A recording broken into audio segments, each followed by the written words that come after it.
Good morning student, welcome to online class of biology. मैंने पिछली class में आपको पढ़ाया था प्लांट टिश्यू के बारे में, जिसमें हमने meristematic tissue, permanent tissue, permanent के अंदर सिंपल कॉम्प्लेक्स टिश्यू पढ़े थे।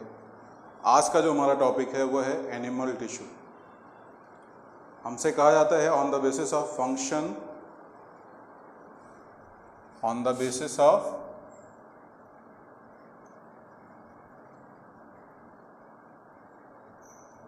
फंक्शन के आधार पर, उनके कार्य के आधार पर, on the basis of function, animal tissue are 4 type. कितने तरीके के होते हैं? 4 तरीके के होते हैं। अभी 4 कौन कौन से होते हैं? इसमें से आपके पास ये जो 4 टिश्यू होंगे, ये 4 टिश्यू कौन कौन से होते हैं? पहला है आपका इपीथेलियल टिश्यू। इपीथेलियल, कहीं कहीं पर इपीथेलियम भी बोलते हैं, तो चाहे आप इपीथेलियल बोलो या इपीथेलियम बोलो, इपीथेलियल टिश्यू। हमारा ये जो इपीथेलियल टिश्यू है, इसका जो मेन फंक्शन होता है वो क्या होता है? इपीथेलियल टिश्यू जो होता है, इसका जो मेन फंक्शन होता है वो क्या होता है? वो कवरिंग ऑफ द बॉडी होता है। क्या करता है? Cover and protect the body organ. ये क्या करेगा? Cover and protect the body organ. आपके बॉडी ऑर्गन को कवर करने का या उसको प्रोटेक्ट करने का काम किसका होता है? इपीथेलियल टिश्यू का होता है। और इपीथेलियल टिश्यू जो होते हैं, ये कहाँ होते हैं? होल बॉडी, पूरी बॉडी पर, whole body. For example skin जो है वो क्या है आपका? एक इपीथेलियल टिश्यू है। अभी इसमें भी आपके टाइप आएंगे, एक एक करके हम पढ़ेंगे। दूसरा आपका जो है, दूसरे को हम बोलते हैं मस्कुलर। सेकंड क्या है? Muscular tissue. आपके मसल्स जो होते हैं उन्हीं को हम क्या बोलते हैं? मस्कुलर टिश्यू बोलते हैं। और हमसे कहता है दे आर कॉन्ट्रैक्टाइल। ये कैसे होते हैं? मस्कुलर टिश्यू की अगर बात करें तो कहा जाता है दे आर कॉन्ट्रैक्टाइल। कॉन्ट्रैक्टाइल का मतलब कॉन्ट्रैक्शन की प्रॉपर्टी इसमें होती है, मतलब ये कॉन्ट्रैक्ट होंगे, रिलैक्स होंगे, कॉन्ट्रैक्ट होंगे, रिलैक्स होंगे, तो they are contractile. That's why move the body part. That's why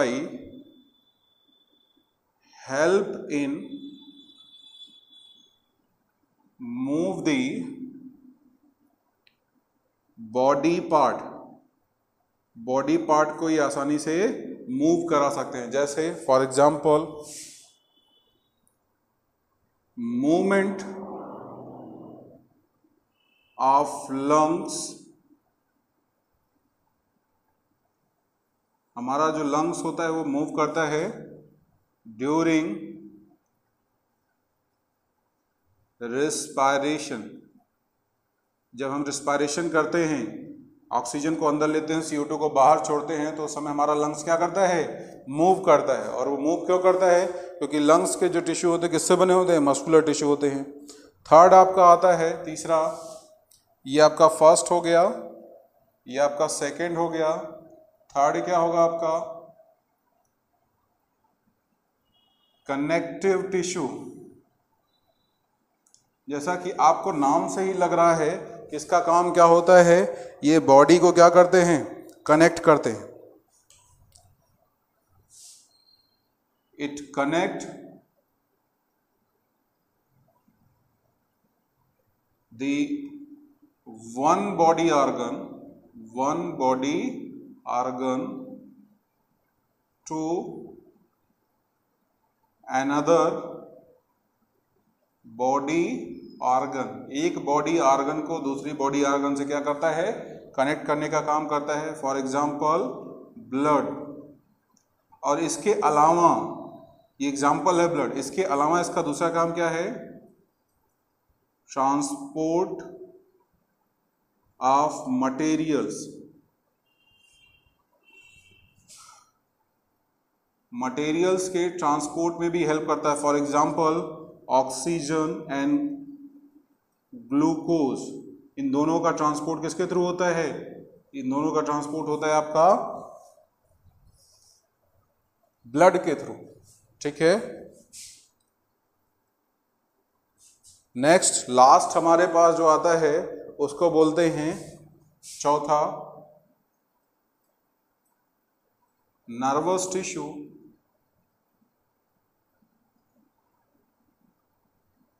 help in conduction of nerve impulse,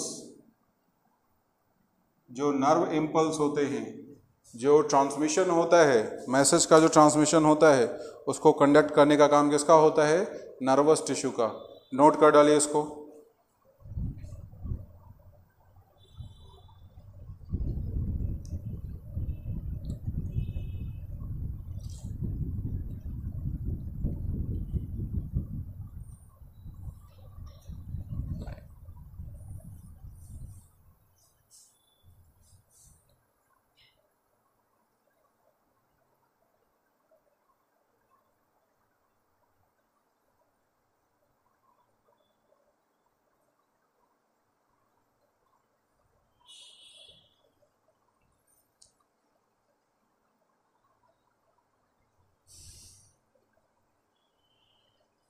अब इसमें जो फर्स्ट आपको टिश्यू पढ़ना है वो फर्स्ट टिश्यू है आपका इपिथेलियल टिश्यू।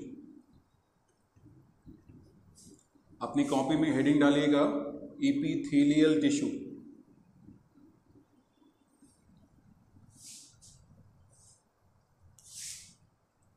पहला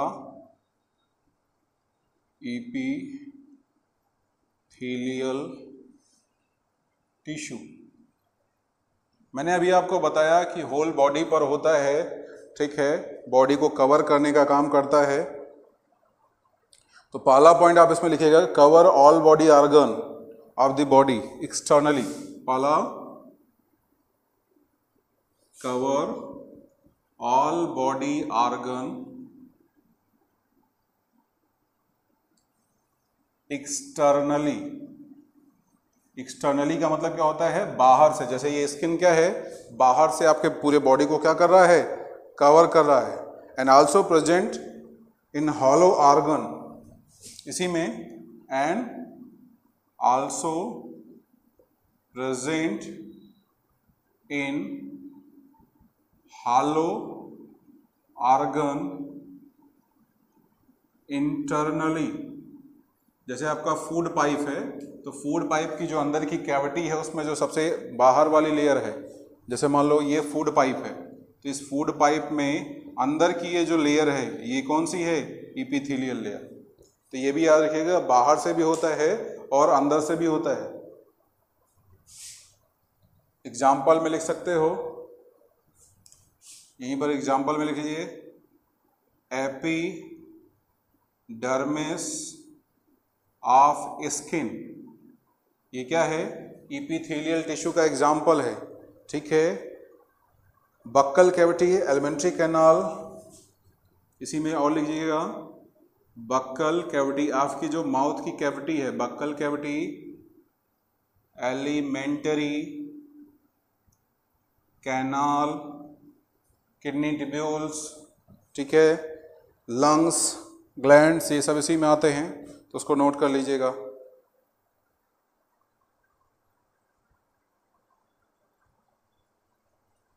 अब हमसे कहता क्या है? अगर हम इनके जनरल स्ट्रक्चर की बात करते हैं तो कहता है ये मोर देन वन लेयर में प्रेजेंट होते हैं। हेडिंग डालिएगा क्या? इसी में जनरल स्ट्रक्चर, एपिथेलियम टिश्यू का जनरल स्ट्रक्चर। तो कहता है दीज टिश्यू या cells are arrange in one or more layer. क्या लिखोगे इसी में? In these tissue, in these tissue cells are arranged, इसमें जो टिश्यू के अंदर क्या होता है, ग्रुप ऑफ सेल्स, तो कहता है टिश्यू के अंदर जो ग्रुप ऑफ सेल्स होता है, in these tissue cells are arrange in one or more layer, एक या एक से ज्यादा लेयर में इन टिश्यू के अंदर सेल्स प्रेजेंट होते हैं, ठीक है। They have no intercellular space between them, they have no intercellular space between them, इनके बीच में कोई भी इंटरसेलुलर स्पेस नहीं होता। इंटरसेलुलर का मतलब क्या होता है, दो सेल के बीच खाली जगह, ठीक है। दूसरा हमसे कहता क्या है, it is non vascular, it is non vascular, ये नॉन वेस्कुलर होते हैं, ठीक है। नॉन वेस्कुलर का मतलब क्या होता है, जैसे आपने पढ़ा था वेस्कुलर टिश्यू, जाइलम और फ्लोएम, तो उनका काम क्या होता था, वो ट्रांसपोर्ट में हेल्प करते थे, तो कोई चीज़ का ट्रांसपोर्ट ये नहीं करते, ठीक है। और एक सबसे important point, cell have the power of regeneration, cell के पास रीजनरेट करने की पावर होती है, cell have power of regeneration, bracket में लिखना डिवाइडेड थ्रू आउट लाइफ, पूरी लाइफ इन सेल में डिवीजन होता है, ठीक है। तो यही एक ऐसा सेल है बॉडी में या एक टिश्यू के अंदर जो सेल्स होते हैं उनमें डिवीजन की प्रॉपर्टी पाई जाती है। अब उसी में हेडिंग डालिएगा type of epithelial tissue.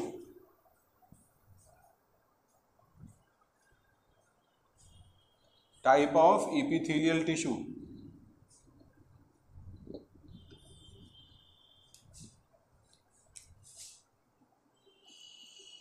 Type of epithelial tissue हमसे कहता है इपिथेलियल टिश्यू को हम दो ग्रुप में डिवाइड करते हैं। पहला आपका आ जाएगा सिंपल इपिथेलियल टिश्यू और दूसरा आपका आ जाएगा कंपाउंड इपिथेलियल टिश्यू। एक सिंपल इपिथेलियल टिश्यू और दूसरा आपका क्या आ जाएगा, कंपाउंड इपिथेलियल टिश्यू। हम इपिथेलियल टिश्यू को दो ग्रुप में डिवाइड करते हैं।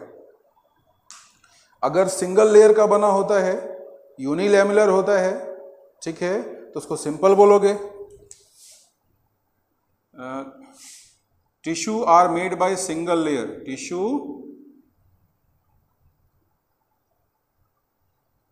Are made by single layer. अगर टिश्यू क्या हो, सिंगल लेयर का बना होता है। सिंगल लेयर का मतलब क्या होता है, यूनी, यूनी का मतलब होता है एक, लैमिनर, यूनी लैमिनर। तो अगर सिंगल लेयर का बना होगा तो क्या बोलोगे, simple epithelium. Tissue are made by more than one layer, एक से ज्यादा लेयर का बना हो तब क्या बोलोगे, जैसे आपका बाई लैमिनर, ठीक है, try laminar, by laminar, try laminar, ये जो लेयर होंगी उनको क्या बोलोगे, कंपाउंड एपिथेलियम। ठीक है, इतना लिख करके रखिएगा। फिर नेक्स्ट चैप्टर में जब हम या नेक्स्ट वीडियो में जब हम पढ़ेंगे तो हम इसमें सिंपल एपिथेलियम में और कंपाउंड एपिथेलियम के बारे में पढ़ेंगे और कंपाउंड एपिथेलियम के भी टाइप होते हैं उनके बारे में पढ़ेंगे। आज इतना ही रखते हैं, जितना मैंने आपको पढ़ाया है जैसे लिखाया वैसे ही कॉपी में नोट कर डालिएगा। ठीक है, इतना ही रखते हैं। Thank you.